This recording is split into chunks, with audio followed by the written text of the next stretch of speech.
Coffee Limited Company.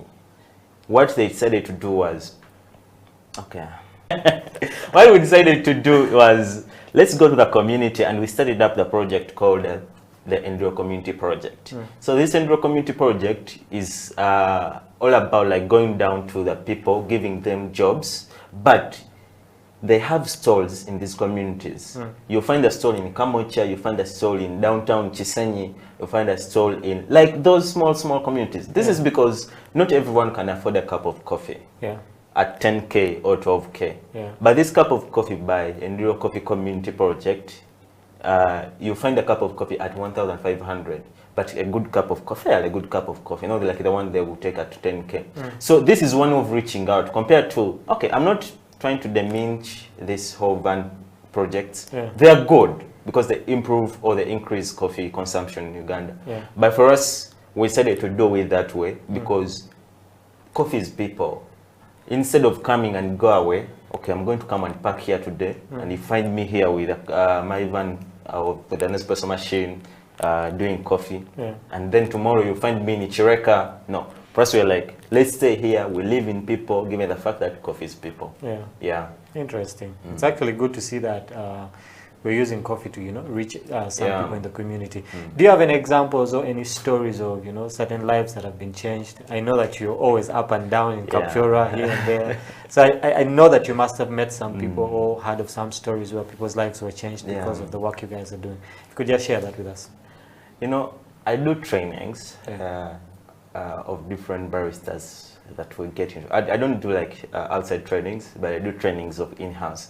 So when I'm called certain times to go and train or orient these people, the smile I see on their faces, the reactions I see when I'm interacting with them is so touching. Because they realize that, okay, we've been in coffee, but we didn't know that coffee is as good as this when we've added value on it. There is a lady called Mariam. She's in these Enduro community projects. Mariam, she lives in. She left Mubende here to Kampala, but she didn't have a job. Okay, she got. You know how you can leave the village and you come to town, like you stay with your auntie or uncle, and you're expecting your uncle or aunt to get you a job, and things don't work out. Kampala refuses. Kampala refuses, So Mariam stays there, not until she heard about this project. And because there's a team that runs it. So she registers for this project. And Enduro Community calls her. So when she reaches, they tell her what she's going to do and everything. They give her the orientation. Of course, now that's me giving her the orientation. She's like, Amon, did you know that we grow coffee at home, but I didn't know all these things? So you see how coffee is changing the life of this person. She's getting to realize, okay, I would have utilized this opportunity way back, but I didn't know about it. So the ignorance in around people at least is going to shift a little bit so that they can get awareness about coffee. And that's how it's going to change the lives of people. Because now, just imagine someone is having a stall of coffee, a courtesy of Enduro Community, and now is making maybe 10 cups of coffee, literally, like averagely. Okay, the boda guy, maybe a certain Musa over there has come. Oh, Mariam, because it's now to be their usual, So you're giving this person a culture of taking coffee. You're changing his life. So that's the impact of coffee through this lady called Mariam. Interesting story. Would love to see more of those stories actually happening. And I know they are there, just that, sometimes we're really not exposed to them. But I believe that coffee is actually changing lives. People are being changed by coffee. Especially the fact that now Uganda, what it's doing is a very, very good thing. Like, at least has made sure that coffee products are enriched within the people. How much they don't know them so much. But if someone is passing somewhere, they see a coffee, maybe flyer, maybe a coffee shop somewhere, maybe a coffee message somewhere on TV. Okay, they'll be like, you see what would they? But at least they have seen it. Then Yeah. next time when they see it, they react to it. Yeah. Yeah, that's a good thing. It's not like back in the times when we had only kawa coffee. That's the only Coffee, thing we kawa nguvu. Now we know a bit more about coffee. Yeah. Well, if you've just tuned into the show, this is the Coffee Break Show on House of Talent Television. The Messiah is back. He's here with us in the studio. He has been out getting converts, and you've seen some of the converts on the show. We've been having really very good discussions, and today we're going to discuss some more stuff with Amon in the studio. But we'll take a break right now. But remember, we are live on our Facebook, our YouTube, and our Twitter. Make sure to tune in. If there's someone who needs to be watching the show, just let them know we're on. We're going to take a break right now. Don't go anywhere. Grab a cup of coffee. We'll be right back after this.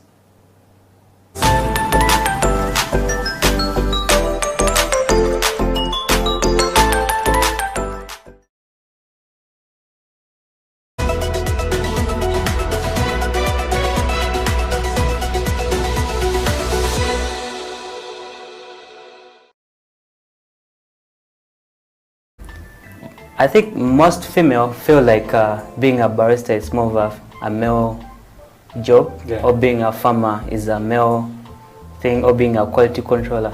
Yet they don't know that there are other perfect people that we are looking at. So we want to bring this gender equality into the coffee business.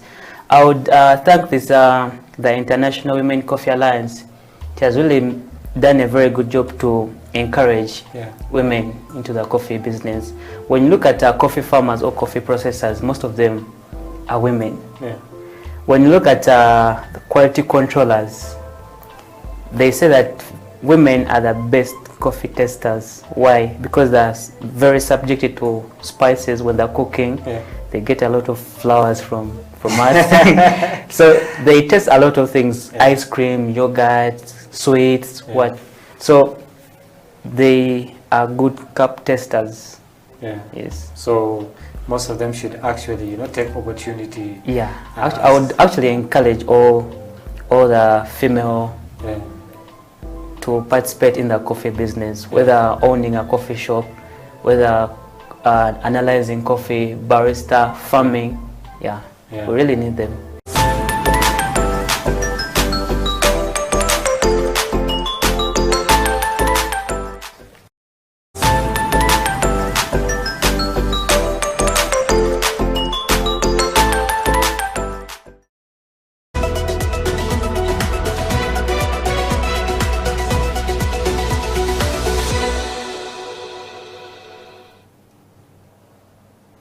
Welcome back to the Coffee Break Show on House of Talent Television. My name is Emmanuel Ateng. Remember, we are live on our Twitter at HTV1, that's House of Talent Uganda, on our Facebook at House of Talent Uganda, and on our YouTube at House of Talent Uganda.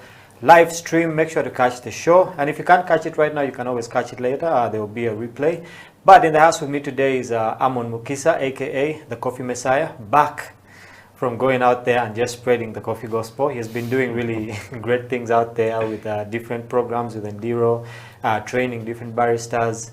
It's always amazing to meet a barista and, you tell him, I know this guy called Amon, and he starts saying, but I know Amon is the one who taught me A, B, C, D. Yeah, it's a nice feeling, eh? Yeah, it's always a nice feeling. Yeah. Yeah. Mm. Today's topic, I think the last show we had Katawazi Gerald inside here, and it was a nice show. Yeah, I watched it. You watched the show.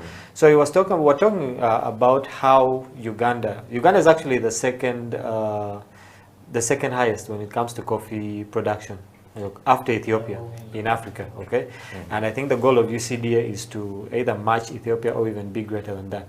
But we came to the realization that from the past, okay, if we go back to SST in primary school, there was something that we called cash crops. Okay, so we had coffee and then we had cotton. Okay, so basically what the missionaries or the white people did back in the day, they gave us this thought of, when you grow coffee, you want to make money out of coffee. And I think the same thing has stuck till today. If you go, like the example you gave us with that lady that is working with, the Endiro community program, she says they grow coffee at home, but she had no idea that coffee could actually do all these things. Okay, because in their minds, when you grow the coffee, sell the berries, your work is done. They don't realize that we can actually also consume the same coffee. Okay, so our topic for today is how the different stakeholders, okay, have to play their part in this coffee industry to make it better. And perhaps we'll start with the farmers themselves, because that is where everything starts. Okay, we have a situation whereby a farmer has never taken coffee in his life, but he has acres of coffee. Okay, so how can these farmers, okay, play their part in the coffee industry of Uganda to make it get better, to help us become #1 in Africa, but also to make sure that coffee itself in Uganda is really put above, you know, other things like tea and all this stuff? Well, Emma, to be honest to you, gone are the days when we had farmers who are illiterate growing different crops, growing coffee, growing cotton. These days we have literate farmers who have gone to school, who have graduated in farming practices, agriculture, you know. Last time Ibra was here saying that he studied biochemistry, by something like that, but she's also related to crops or farming. So these days we have literate farmers. So it makes me wonder, why don't we have good practicing methods, farming methods, deep down in our farms, that cannot bring us to a point whereby we're going to reach a certain time and we are falling into a ditch? Okay, if it was like, maybe farmers are illiterate these days, they would say, okay, we need trainings for these farmers. But when you look at the farmers these days, they're illiterate. So I would say farmers need to be trained. Yes, not all are trained, but why don't we utilize these people who have gone to school, who have graduated in this industry, to do these things, at least to train these farmers? But also, you see the Uganda Coffee Development Authority, yes, it has tried its level best to at least ensure that farmers know what they do. At least they have done that by at least knowing each farmer in Uganda. Okay, you cannot know each and specific farmer, but like an association that runs them. That's why I've recently called up, like, if you want to start growing coffee in Uganda, you have to register. So this is like a plan, or this is like a strategy to plan for these farmers. Okay, if we have 5,000 farmers in a village, how are you going to plan for them? How are you going to have them grow the best coffee in the village, so that when it's exported or brought to a national level, it competes, you know? So instead of like having a farmer grow coffee anywhere, they harvest it. Okay, that's the Chiboko coffee. They harvest it and then dry it and then sell it off. And you realize that the coffee exports, like in Europe, over 80% of their coffee is exported. Where does it come from? Africa, and maybe more other countries. But those other countries, maybe like Brazil, you find that if they're producing maybe 50 million bags of coffee a year, you find that maybe 50% of their coffee is consumed by the natives. So maybe they're exporting 50%. But for us, we're exporting 80 or 85%. And without added value on that coffee. So these are the things that farmers need to know. Okay, when I'm growing coffee, how can I improve its quality? How can I add a value on it? How can I get the best quality in these coffee cherries that I'm going to harvest? How can I space the coffee tree from the other, not to be affected? For example, I was watching the news yesterday. It's so bad. In Uganda, there is a pest, a crop pest that has attacked coffee trees. It starts from the root. So there's no way how you can see it on top that, okay, kana kamuli over this flower is being affected by this pest. But for it, it starts from the root. So you just see the plant dying. So it's so bad that it's happening. But if farmers know how to deal with this, at least maybe if I know that my coffee plant is maybe 8 meters or 12 meters away from the other coffee plant, if this pest attacks this coffee plant, the other one, at least it will take long when I realize it early now. So instead of like putting here a coffee tree and then you put the coffee tree next to each other. So such things, farmers need to know them, so that when they're doing this and it's exported, or it's harvested and then brought to the consumption part of it, we don't have a bad quality cup of coffee, or we don't have a bad quality type of coffee that's coming on market. Because at the end of it all, it will affect the overall consumption of coffee, or the overall coffee market in Uganda. Yeah. Yeah. So the mistake done by the farmer will affect the end result of the coffee consumption or the coffee chain. But the good thing done by the farmer, it will represent the good things. Later. Like at the end. Yeah. 2 questions before we move on to the next category. One, do you think it would be a good idea for us to put a cap on how much coffee we actually export? Because if we're exporting 80% and we're consuming 20%, okay, wouldn't it be a wise thing to say, okay, you know what, 50% goes out, 50% stays here, so we force people here to actually consume the coffee. You know, what are your thoughts about that? You see, one thing I love about being a barista is that you get conversations around various people. Yeah. So last week, as I was on station, sometimes I get back on station and work, you know, because it's a good thing to interact, have that skill going. So this lady works with Uber, the other side in Europe, London. Yeah. So she comes at my station. She asked for an espresso. She asked me, how much is it? I told her it's 6K. She's like, what? Your coffee is too expensive here. And yet you sell coffee, you grow coffee here. And I asked her, how much would this amount cost a cup of coffee in London? She told me, 6K here. The way you sell your coffee here, in London, 6K can buy 3 cups of coffee. Yeah. Then I realized that's why in London or UK or US, in those countries, even this person we see that Avila Street lives on a street can be able to buy a cup of coffee compared to us in Uganda. So to answer your question, I think it's a point of UCDA or policymakers, which is the government, coming up with various ways on how to reduce the expensive what are going to use, like the commodity that you're selling on market. How are you going to value it so that you as a government can benefit, so that you can run the country also, but me as a person who's also buying it, I benefit, like not buying it so much compared to other countries.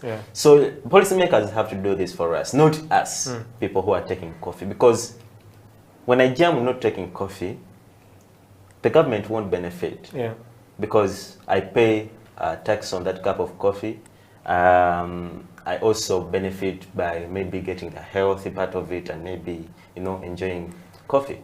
But to help us arrive to this point of like having coffee be reduced in terms of pricing, it's the government that has to do that. Me as a person, I don't have authority. I even don't have a minute authority on that. Yeah, you see, we're discussing with Katawazi last week, and like today we're discussing, what are the roles of different people, and each stakeholder has their part, and each stakeholder should have their voice. Okay, so we came across topics like, do we even have a barista association or a barista forum? Do we have a farmers forum that has a voice? So it's like the coffee industry has so many detachments. Yeah, Emma, you see, thing is, these things are there. There's a farmers association, there are baristas associations, but the arm that's taking the, I'm not trying to criticize the UCDA here, but the arm that's taking the coffee industry in Uganda is paying so much attention to less important things compared to things that are more important. Let me give you an example. Of recent, there was a Dubai Expo. So whereby you go there and you exhibit your things as a country. Rwanda took that whole virtual thing of tourism. Uganda, you know what we took, part of it. But my point is, when we take people out there to expose or to exhibit our coffee, you know the people we took?